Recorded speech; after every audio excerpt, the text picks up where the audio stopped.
Welcome to Let's Talk About It.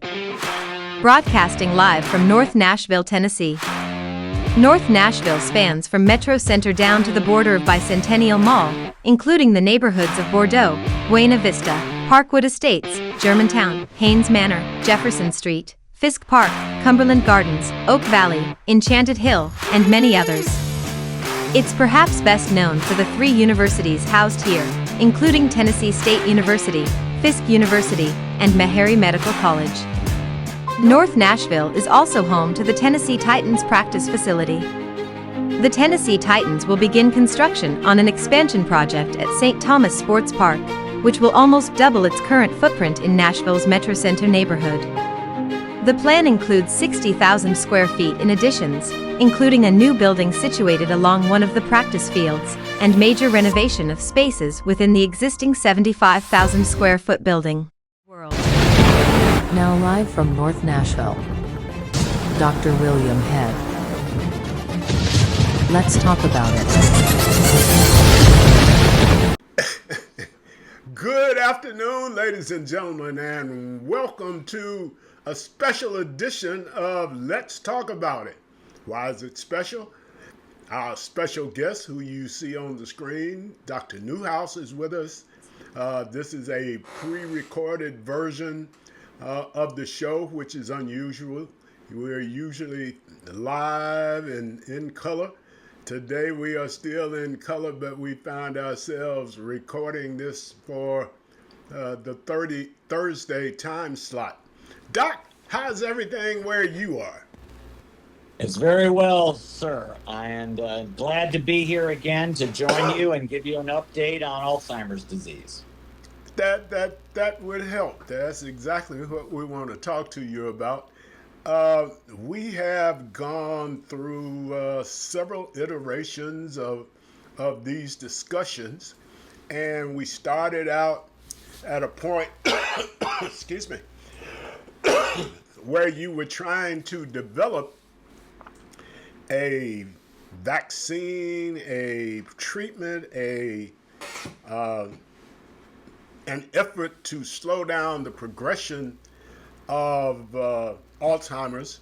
You had discovered the protein that existed in the brain or in the body that was exacerbating the growth and development of Alzheimer's. I think the last time we talked, you were telling us about the fact that you had a breakthrough, and you had great hope for that breakthrough. Tell us where we are now. Well, we've made significant progress over the last year. So let me try to summarize that for you. Well, we now have 2 medications now approved by the FDA for disease-modifying therapies in Alzheimer's disease. Now, what does that mean?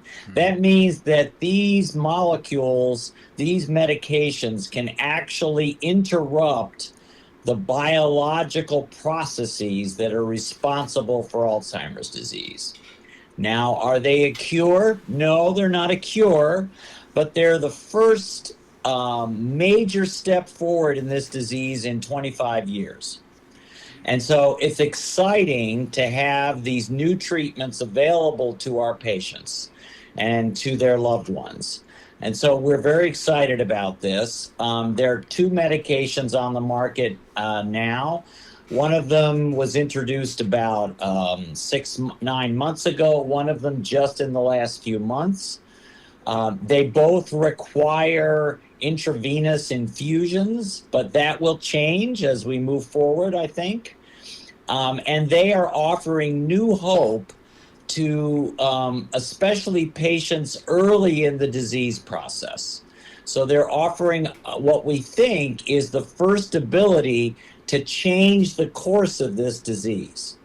Instead of just watching patients decline relentlessly, we think we can bend that curve, bring it up a little bit, and actually give people more time and a better quality of life. The issue of cognition memory, and I suppose the emotional stress of life Mm-hmm. seem to Mm-hmm. be a coercive cause of what you're talking about. In all your discussions, all our discussions, it is a process. It is a journey and not a sprint. So That's right. what you are describing now is the opportunity to set the goal up just a little higher. That means you get to travel further before it actually overtakes you. That's right. So this at this time, we don't think this arrests the disease completely, but what it does seem to do is to prevent the deterioration of cognitive function, of emotional function, of the ability to take care of oneself, the activities of daily living. It seems to reduce the rate at which those things decline. And it does this by removing one of the abnormal proteins that seems to be causing toxic problems in the brain. And so, what this drug does, it's an antibody and it binds to this protein in the brain and removes it. So, it's a kind of removal process into the bloodstream and it dumps out this protein and gets rid of it. And that's a strategy that's being used a lot in medicine these days. A lot of people are taking antibodies for various things. It's been realized that this is a new tool that we can use to really remove these toxic proteins and substances that are causing disease. And that's what we're trying to do here. Would you consider this a thing of cellular biology? Are you That's attacking? correct. Okay. So what? That's absolutely correct. That's the exact right term, that this is getting to the underlying cell biology that is going awry, that's causing problems. What we think happens is that this protein builds up in the brain. Either it's overproduced or it's under removed. Those are two different mechanisms, but they get you to the same place. And so too much of this protein builds up, and that causes damage to the nerve cells, and those cells do not function as well. And therefore, and actually may die as a result of the damage. And so, what this is doing is essentially cleaning out the garbage. It's taking out this stuff that is building up and removing it in the same way that cholesterol medications prevent the buildup of garbage in your in your blood vessels, right? So cholesterol can deposit in blood vessels, and these anti-cholesterol drugs can remove that or prevent it from being deposited. So this is just the first step forward. Dr. Head. And so, we're still early days with this process. More and more people are starting to get this treatment nationwide. The European Union reversed itself this week and just approved these drugs. They originally had not approved them, but they've reversed themselves now, and they've approved the drugs as well. So I think it's going to be a very exciting next few years. Now, I did say that these drugs have to be given intravenously, but a lot of the companies that are making these are now working on subcutaneous injection, which is going to make it much easier for you and me to use those medications, because we could give them to ourselves or have a loved one give them to us. So I suspect within the next year or so, we will be able to greatly expand our ability to administer these medications. You mentioned the EU, and in the thought process for me is whether or not prior to or currently, if they're having a more significant issue with Alzheimer's uh, as opposed to this country or other countries where the process of developing these drugs have been ongoing and like you do, constantly chasing this rabbit down the rabbit hole. Right.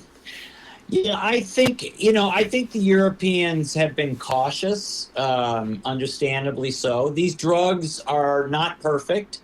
They're not without their risks. Every drug has side effects. These drugs are no different. And so the original analysis expressed concern about the risks versus the benefits. And I think those issues have now been addressed. And I think we have figured out the way to administer these medications safely. And so they're not without their risks. Every medication, of course, has a risk.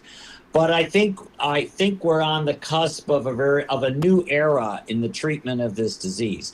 And this is just the first step, Dr. Head. I think this is the first. We've reached the 50-yard line, but we haven't reached all the way to the end zone here. So, but we're at least to the 50-yard line. And so we're now able to think about the idea that we couldn't even think about a few years ago, which is, can we combine this new treatment with something even newer and get an even more improved result? And I think that's the next step we're all looking at, which is, can we improve on the antibodies? That's number one. And number two, let's combine that with a medication that has an even different action and get, more bang for the buck. And so I think that's where we're going next. And let me tell you a little bit about some of the exciting things we're doing in that regard. So one of the things that we're doing is, you mentioned earlier the idea of a vaccine. We are going to be testing a new vaccine, actually, that uses the body's own immune system to try to remove that protein. So that's a new approach. Can we ask the body to do the work for us instead of injecting an antibody?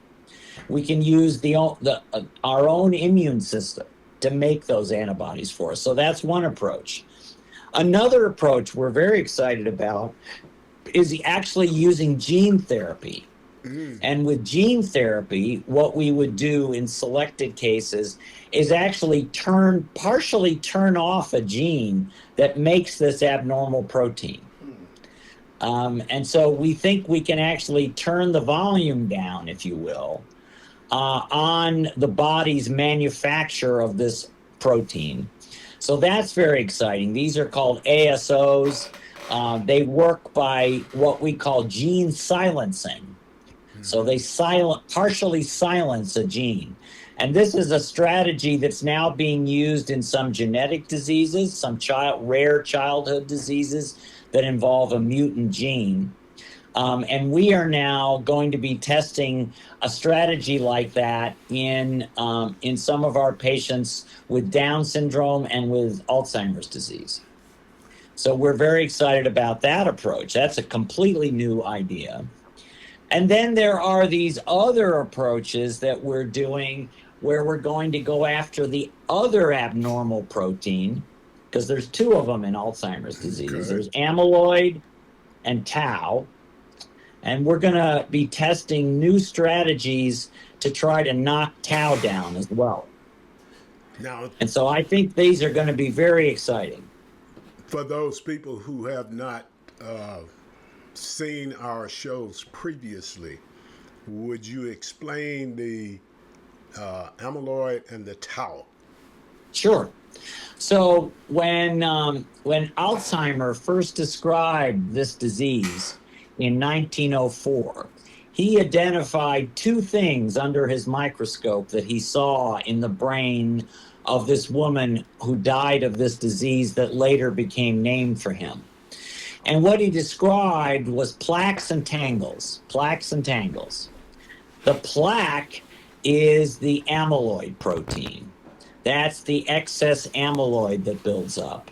But the tangle is another protein that's made up of something called tau, T-A-U, which is part of a complex that kind of stabilizes the cell.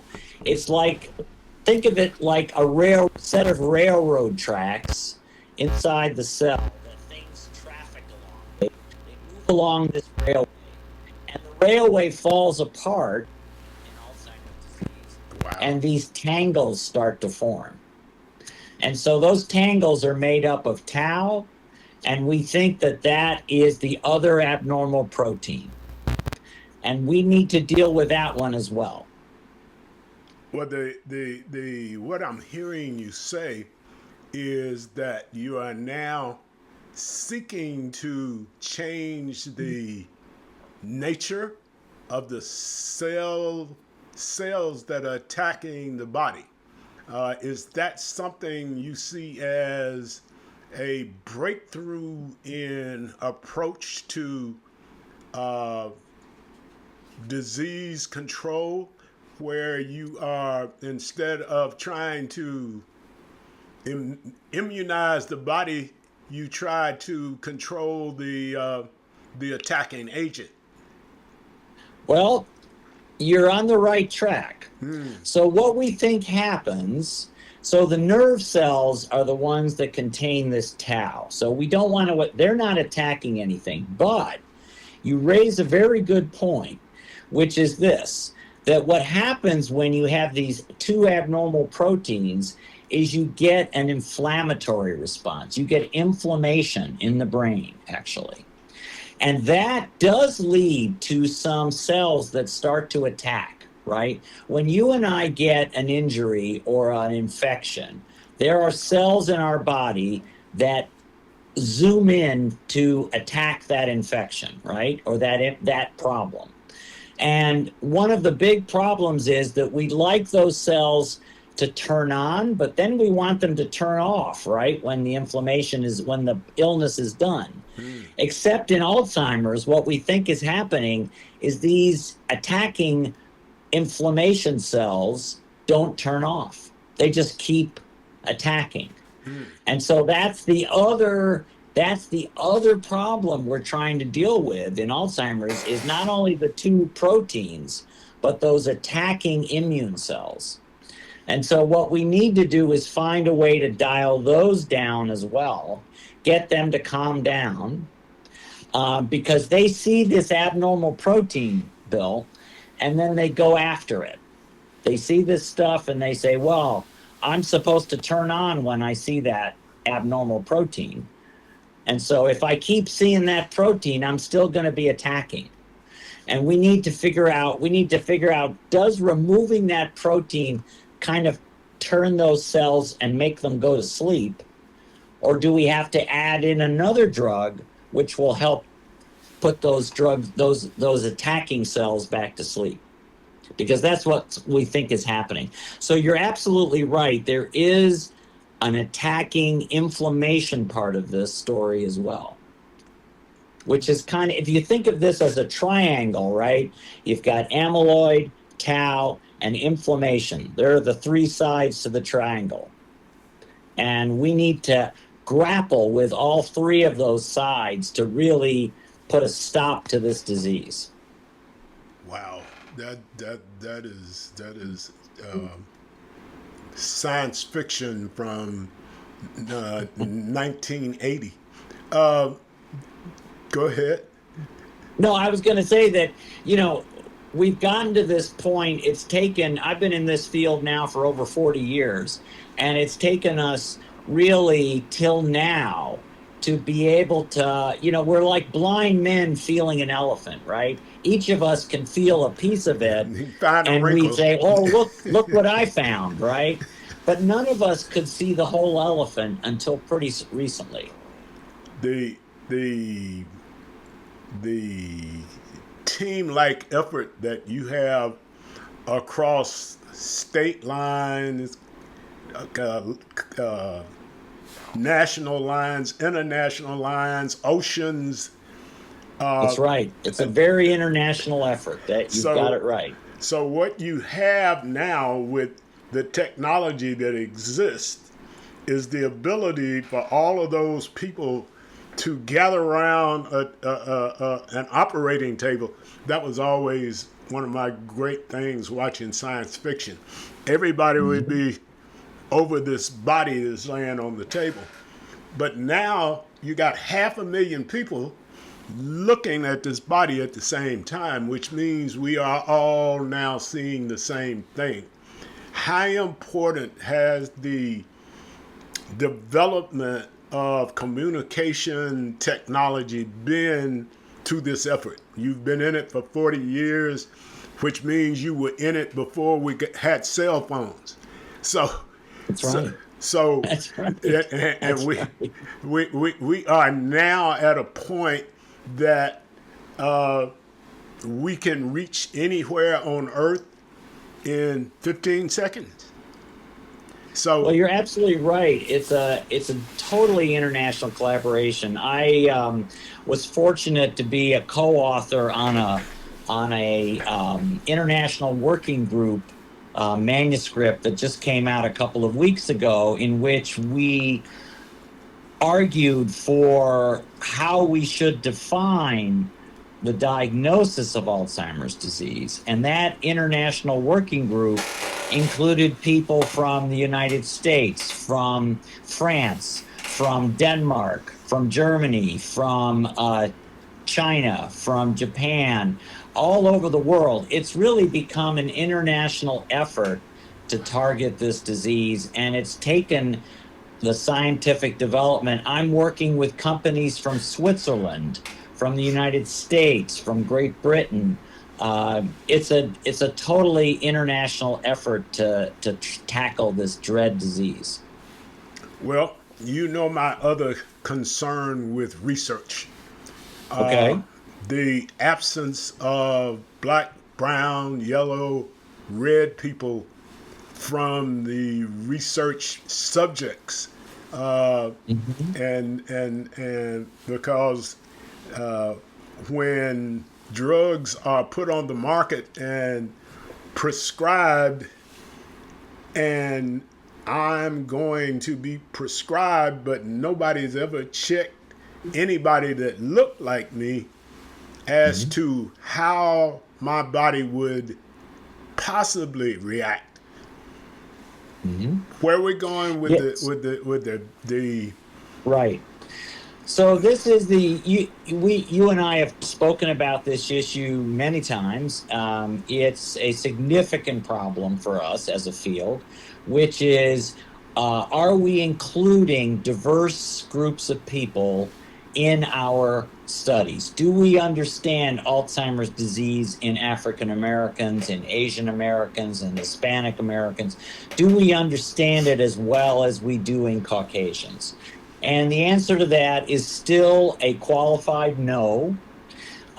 We have made tremendous strides, even in the last 2 years since you and I have been discussing this. We've made tremendous strides in making our studies more inclusive, more representative of the population, but we still have a long way to go. Um, we are now intentional in our strategies to reach out to people of color, people of Asian ancestry, people of Native American and Hispanic ancestry.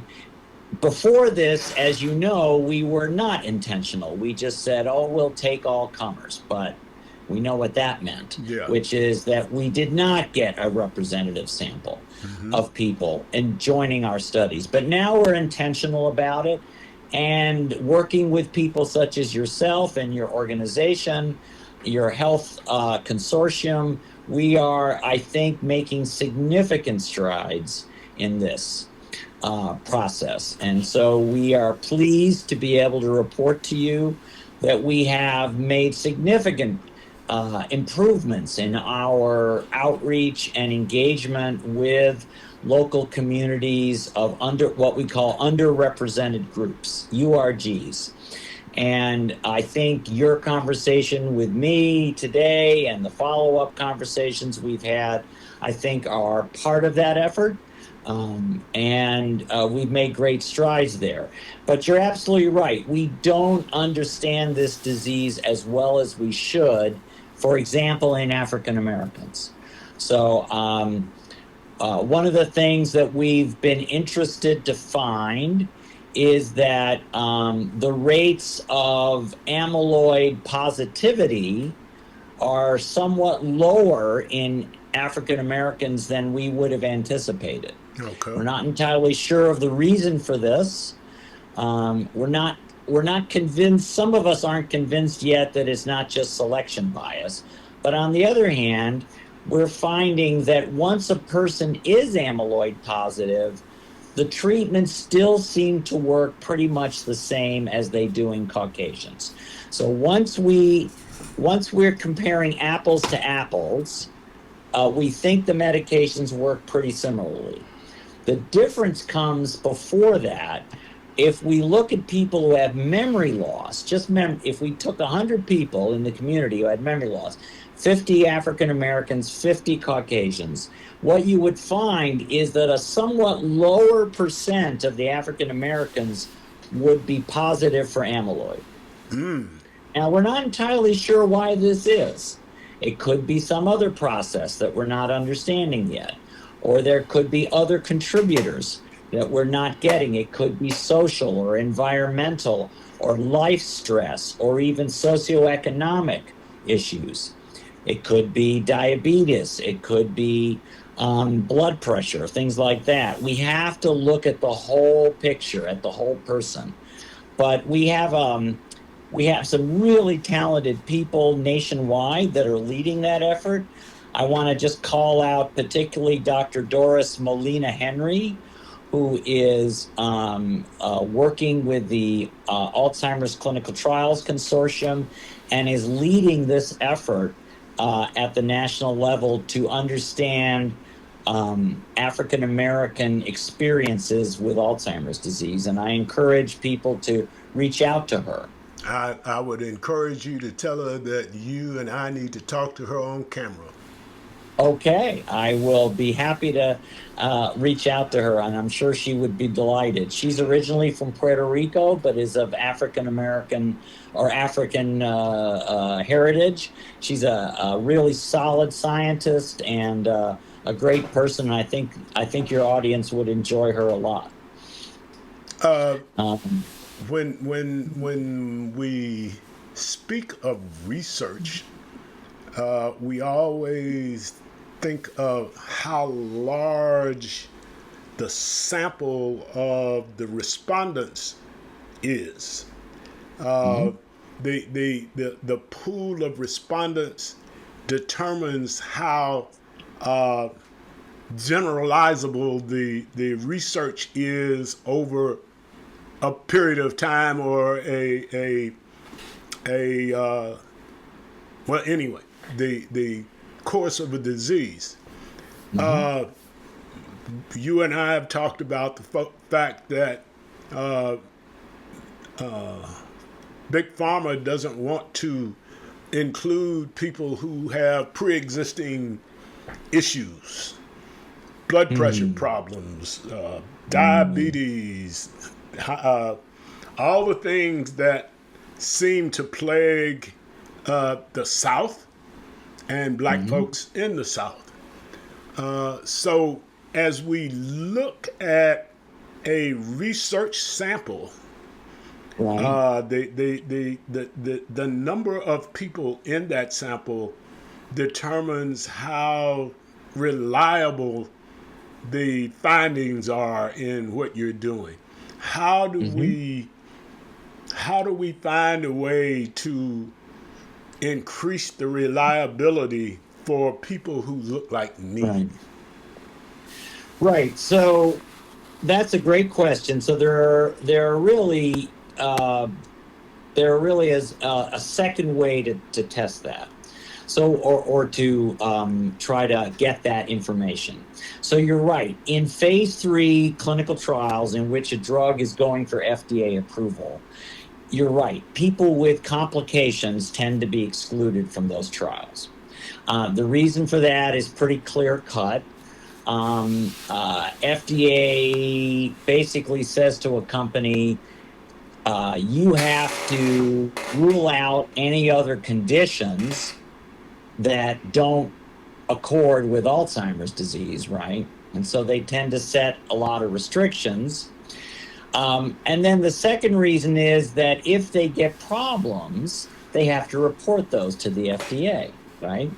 And so, of course, if you and I were running a drug company, we would say to ourselves, well, we don't want any more problems than we have don't to. want any questions at all. We don't want any questions that we don't know the answer to, right? It's like they say in court, right? Don't ask a question if you don't know the answer. Exactly. And so the way to deal with that is what we call a pragmatic trial. These have been developed over the last decade, and we're seeing more and more of them. And the way they work is they work much more like average clinical practice. And so in clinical practice, I don't select my patients only just because they have Alzheimer's, but they could have diabetes, they could have hypertension, they could have high cholesterol, etc. They could be taking 5 different drugs or 8 different drugs. So a pragmatic trial says, no, we're not gonna exclude these people. We're gonna actually include them because we want to see how the drug works in the real world. And so we're seeing more and more of those pragmatic trials. And what you're going to see in Alzheimer's disease is those are being launched now as well, because we want to see how the drug works in the average person who doesn't qualify for a clinical trial. So you're absolutely right. We have to come up with these real world studies that aren't as clean as the FDA approval studies. Yeah, well, anything that's that clean probably doesn't prove anything right or wrong. You haven't reached the point where you can qualify the null hypothesis, because you are still struggling with the restricted number of participants that you have. Well, I'm going to disagree with you a little bit there. Okay. I do think that you can, if you narrow the question, you can answer the question, right? You can still answer the question you're setting up, which is, does this drug do anything? Does it help? Does it cause side effects of its own? I think you can answer those questions. You can answer if it's efficacious, if the drug is efficacious. Okay. But what you can't answer, which you're absolutely right about, is you can't answer, is it effective?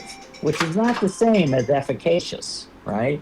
So if a drug is effective, that means it works in the real world, not in a clinical trial.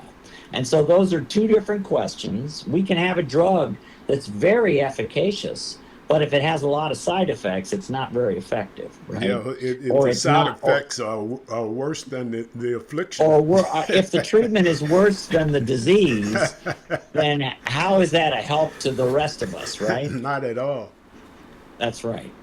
And so that's always the balance that we're trying to strike, which is this treatment, or as my colleague, Dr. Taylor likes to say, is the juice worth the squeeze? That would make sense. Is squeezing a something with prickle pears on it worth what we get out of it? That's right. That's a good analogy. In your travels, you're like Gulliver, but at least you've got a home. I don't think Gulliver knew where home was, but in your travels, you encounter, I guess, as much fluctuation in talent, time, opportunity, whether or not people are dedicated to what you're trying to accomplish, what is your single most difficult thing to get rounded out like you wanted? Well, that's an Don't interesting call any question. names either.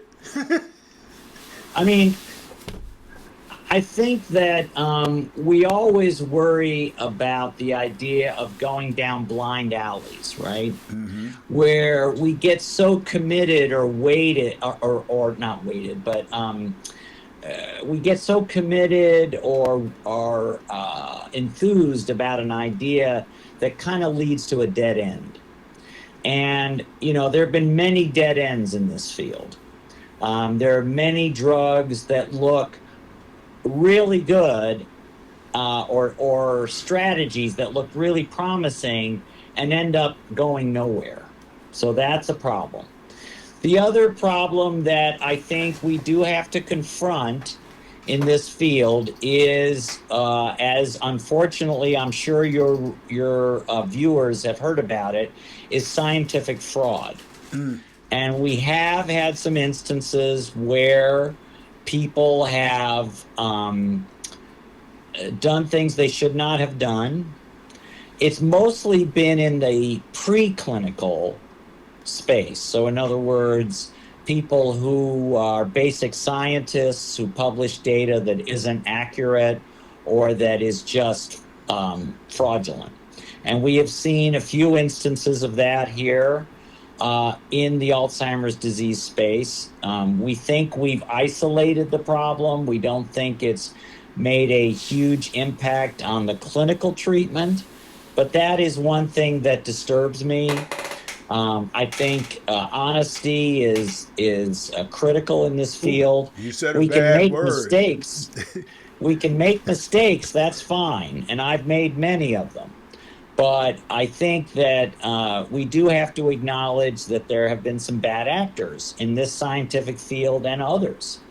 And so we are trying to weed those people out and expose them. And I think we've done a good job with that. Well, the Martin Luther King, Dr. Martin Luther King, compared the angle of the universe leaning toward justice, and you said a word, honesty, and I'm having trouble with honesty and integrity and the truth in a lot of places. So forgive me if I'm a little leery of taking that as well, not taking what you said, but thinking of folks who would be honest and forthright. So let that be. That there is a buzz in all of research as the new incoming president names his cabinet, and we won't ask you. I won't ask you any questions on that one because you still have to get money from them. But there are some deep set feelings of folks who are seeing some of the appointments being a complete affront to science. We don't pay science any attention anymore. This is what we're going to do because we feel that's the right thing to do. What are you feeling? Where are you getting your feelings from? What research have you done? Have you ever been there before? At Meharry Medical College here in town, the president of the Meharry Medical College is a renowned people who deal with pandemics. But anyway, he is someone who is a renowned practitioner. And I'm sure he is just completely out of his mind that someone who has absolutely no science background may be giving health and science control of health and science and research. Don't answer that. Uh, the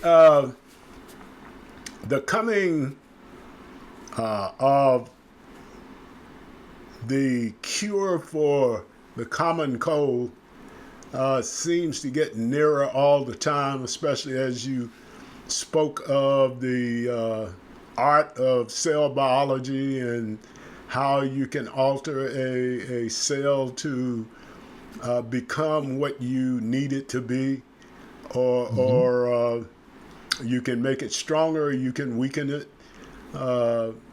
and a lot of people may say, "What are you talking about?" But cells develop through over and through years of development, and to change one is dangerous without proper notice. Tell me how this cell biology spree is going Yeah. to go. You're absolutely right. So, one of the things we always worry about with a new treatment is what we call off-target effects, right? We have a target, we want to hit that target, and we don't want to hit anything else, right? But that's not how biology works. That's not how chemistry works. And so we're always trying to sharpen that blade that to a point, right? We want it to hit just where we want it to hit, and we don't want it to muck around with other things. That's we're sometimes doing well with that, and sometimes we're finding out maybe we didn't do so well with that. So there have been some medicines that have been tried in Alzheimer's disease which produce unexpected effects. And we always kind of say, well, it must have hit another target that we didn't anticipate. And that has been a problem throughout medicine. It's not just Alzheimer's disease. We're always worried about off-target effects. But you're absolutely right. We can't go around and sort of muck up general mechanisms in the brain without thinking that we're going to have consequences. And so people put a lot of thought into why we get certain side effects, adverse effects of a medicine or a treatment. What is the long-term effect of a treatment? So let's say I give you a drug for 18 months and I improve your thinking and your memory, but now I have to decide, do I keep giving you the drug or do I stop now? So, and that is one of the things that we simply just don't know the answer to yet. Now, last 2 weeks ago, we had an international meeting in Madrid in Spain, the clinical trials in Alzheimer's disease meeting. And that question was hot on people's mind, which is, we have these new treatments, but how long do we have to give them for? If we remove all the amyloid in the brain, can we stop at that point? It's kind of like chemotherapy for cancer, right? If you've gotten rid of all the cancer, should you keep treating or should you just stop at that point? I think, there have been arguments on both sides. And some people have said, no, I think you can stop now. And you can start up again if the protein comes back, but, why keep giving this if you don't have to, right? And the other argument is, well, we see continued benefit if you do give it. And so that argument's not settled yet. There's good data on both sides, actually. But I think it's going to take our field the next 5 years, really, to work out how long do we have to keep treating? How much do we have to give? Could we give less? Less is more in my estimation, right? I want to give the least drug that I can to somebody to help them. So we're always thinking about ways to kind of minimize what these interventions. We want to give just the right amount for just the right amount of time. And I think we're still learning how to do that. Well, Doc, you are the most interesting interview that I have from standpoint of scientific development and something that is on us and we see every day, and some of us have lost family members and friends too, and is one of the scariest things on earth as you grow older. So if you have one good thing or one bad thing or one line of advice that you would like to leave us with, what is that? I would say something I came up with about 25 years ago, which is don't forget about your memory. It's a bit of a joke, but the Yeah. idea is is make sure you check in about your memory. In other words, is your memory as good today as it was 2 years ago? And if the answer to that is no, then maybe you should get an assessment. And that's what I would leave people with today. We should not accept memory loss as a normal part of aging. It's not. And so there is things we can do about it now. So we want our seniors, we want our elderly people to age gracefully. We want them to age fully, and we want them to retain that beautiful brain right up until the moment they die. And so none of us gets out of this alive. We No. all know that. Well, nobody gets out. And so, but we want to, as one of my former colleagues wrote in his book, live long and die fast. Hey, don't go through any pain. Just leave. Right. So Thank we you, want to Doc. keep that brain. Yeah, hey, All right. remember your memory. That's kind of wry humor, but absolutely right. Thank you, Doc. We appreciate you. We appreciate the time you give us and the great information you provide for us. God And I'm bless happy to- happy I'm Thanksgiving to happy you. to come back Oh, well, anytime. you know you on the list all the time. Anytime you need to let some news out, call us. We'll do our best to get it out there for you. Well, it's been a great pleasure speaking to you as always, and I look forward to future exciting conversations. Well, as much as you gave us this morning, hey, it gives you hope that you are getting result is second down and 8, but you got to work it. All right. God bless and keep, Doc. All right. Take care. Bye-bye.